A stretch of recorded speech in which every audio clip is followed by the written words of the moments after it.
नमस्कार सर्वांना, मी सुप्रिया. माझ्या आजच्या एका नवीन व्हिडिओमध्ये आणि माझ्या चॅनलमध्ये तुमचं सर्वांचं स्वागत करते. आजच्या व्हिडिओमध्ये मी ट्राउझर पॅन्ट अगदी सोप्या पद्धतीने तुम्ही कशी शिवू शकता ते दाखवणार आहे. त्यासाठी माझा आजचा व्हिडिओ पूर्ण नक्की पहा. आता इथं मी जो कपडा घेतलेला आहे ट्राउझर पॅन्ट शिवायला तो 2.25 मीटर घेतलेला आहे. बघू शकता तुम्ही. आता इथं 2.25 मीटर कपड्यामध्ये अगोदर सरळ आणि उलटी बाजू बघून घ्यायची आणि उलट्या साईडनं फोल्ड करून घडी घालून घ्यायची. 4 फोल्डमध्ये हा कपडा आधी घडी घालून घ्यायचा आणि बंद बाजू ही आपल्या साईडकडे ठेवायची.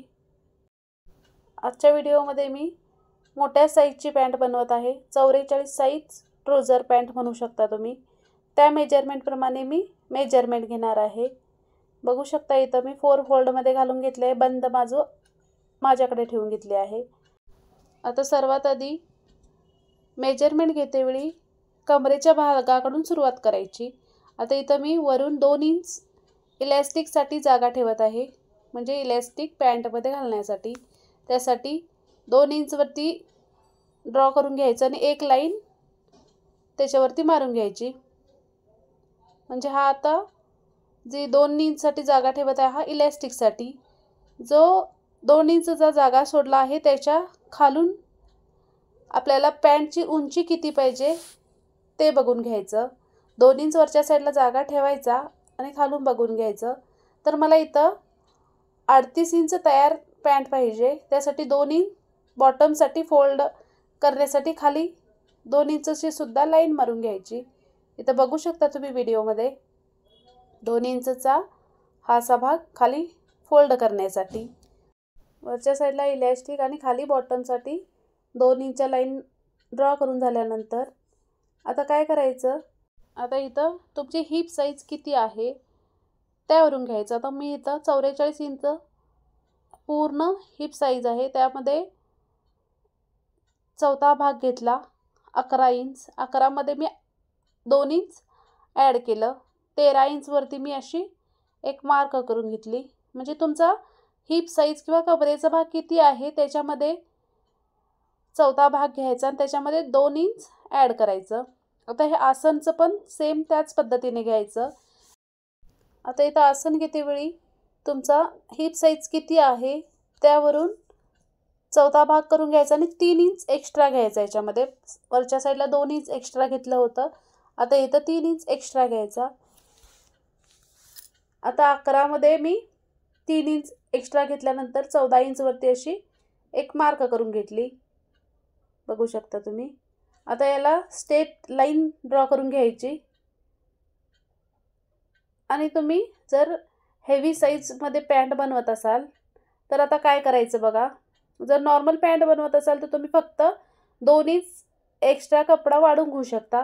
पण इथं जास्त मोठी पॅन्ट आहे त्यासाठी मी इथं 3 इंच किंवा 3.5 इंच तुम्ही हा असा एक्स्ट्रा कपडा घेऊ शकता आसनमध्ये.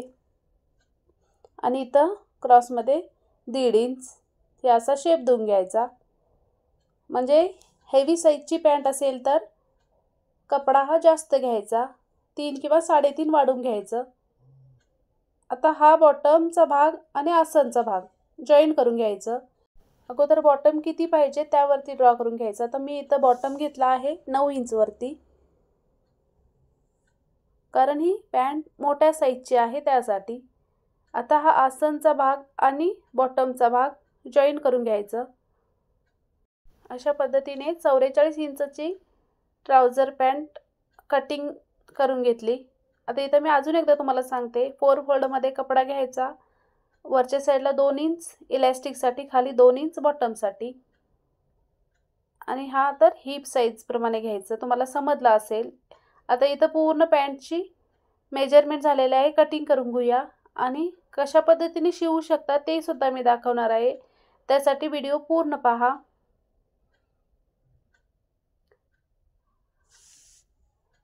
आता यानंतर बघू शकता मी पूर्ण पॅन्ट कटिंग करून घेतलेली आहे. आणि इथं बॉटमच्या साईडला थोडीशी कट मारून घ्यायची, म्हणजे 2 इंचचा आपण शिवते वेळी इझी होईल यासाठी. आणि इलॅस्टिक घालतो त्या साईडला सुद्धा. आता काय करायचं बघा, शिवतेवेळी हे भाग दोन्ही ओपन करून घ्यायचे आणि कशा पद्धतीने ठेवून घ्यायचे बघा. जे कपड्याची सरळ बाजू आहे आतमध्ये ठेवून घ्यायची सरळ बाजूने. आता इथं मी दिसत आहे हा कपडा उलट्या साईडनं आहे. अगोदर आसनचा भाग शिलाई मारून घ्यायची, दोन्ही साईडचे आसनसुद्धा. कपडा हा उलट्या साईडनं ठेवून घेतला आहे, म्हणजे सरळ बाजू आतमध्ये आहे. दोन्ही साईडला शिलाई मशीनवरती मी शिलाई मारून घेतलेली आहे, इथं बघू शकता तुम्ही. आता यानंतर अशा पद्धतीने ओपन केल्यानंतर बघू शकता अशा पद्धतीने दिसून येत आहे. आता काय करायचं, बॉटममध्ये शिवून घ्यायचं. तुम्हाला डिझाईन हवी असेल तर बॉटममध्ये तुम्ही डिझाईनसुद्धा तयार करू शकता, किंवा प्लेनमध्ये असेल तर 2 इंच जो आपण फोल्ड केलेला आहे 2 इंचच्या भागमध्ये अशा दोन्ही साईडमध्ये फोल्ड करून घ्यायचं आणि पूर्ण दोन्ही भाग जोडून घ्यायचं. सेंटरमधला व्यवस्थित सेंटरमध्येच यायला पाहिजे. आणि पॅन्टच्या वरच्या साईडला इलॅस्टिकसाठी 2 इंच जागा सोडली आहे, तिथं सुद्धा डबल फोल्ड करून शिलाई मारून घ्यायची. अगोदर सिंगल शिलाई मारून घ्यायची, त्यानंतर 2 इंच जागा सोडला आहे, पूर्ण राऊंड शेपमध्ये शिलाई मारून घ्यायची. बॉटमसुद्धा तुम्ही डिझाईन करू शकता किंवा प्लेन करू शकता. आता इथं मी इलॅस्टिक घालण्यासाठी थोडासा जागा ठेवला आहे. पूर्ण पॅन्ट शिवून झालेली आहे, बघू शकता. इथं वरच्या साईडला इलॅस्टिक घालण्यासाठी शिवून घेतलं आणि खालच्या साईडला सुद्धा बॉटम शिवून घेतले. तुमचा कमरेचा भाग किती आहे त्यावरून तुम्ही इलॅस्टिक घ्यायची आणि शिलाई मारते वेळेस थोडासा 2 इंचचा जागा सोडून घ्यायचा आणि त्यामधून मग पूर्ण इलॅस्टिक घालून घ्यायची. आता यानंतर मी पॅन्टला आतल्या बाजूनं अशा पद्धतीने शिलाई मारून घेत आहे, कारण अशा पद्धतीने आतून जर शिलाई मारत असाल तर पॅन्ट ही खूप फिनिशिंग दिसते, छान.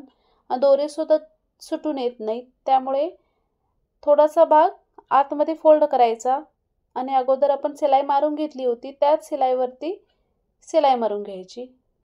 आता इथं पूर्ण पॅन्ट शिवून झालेले आहे, बघू शकता. या पद्धतीने दिसत आहे आणि मोठ्या साईजची पॅन्ट आहे. तुम्हाला जर डेली यूजसाठी अशी पॅन्ट शिवायची असेल तर नक्की ट्राय करा, कारण खूप कम्फर्टेबल आहे पॅन्ट. आणि हिप साईज वगैरे तुम्ही मी सांगितल्याप्रमाणे जर फॉर्म्युला घेतला असेल तर परफेक्ट पॅन्ट होणार. मी स्क्रीनवरती सुद्धा दिलेला आहे की किती कशा पद्धतीने तुम्ही घेऊ शकता. आता इथं 44 साईजची ट्राउझर पॅन्ट मी दाखवला आहे. तर आजचा व्हिडिओ माझा आवडला लाईक शेअर नक्की करा आणि माझ्या चॅनलला तुम्ही सबस्क्राईब केला नसेल तर प्लीज सबस्क्राईब करा आणि सबस्क्राईब केल्यानंतर बेल आयकॉनला सुद्धा तुम्ही क्लिक करा, कारण माझे पुढचे व्हिडिओ आल्यानंतर तुम्हाला त्याची नोटिफिकेशन जाईल. आणि आजचा माझा व्हिडिओ हा तुम्ही पूर्ण बघितल्याबद्दल सर्वांचे मनापासून धन्यवाद. भेटूया पुढच्या व्हिडिओमध्ये.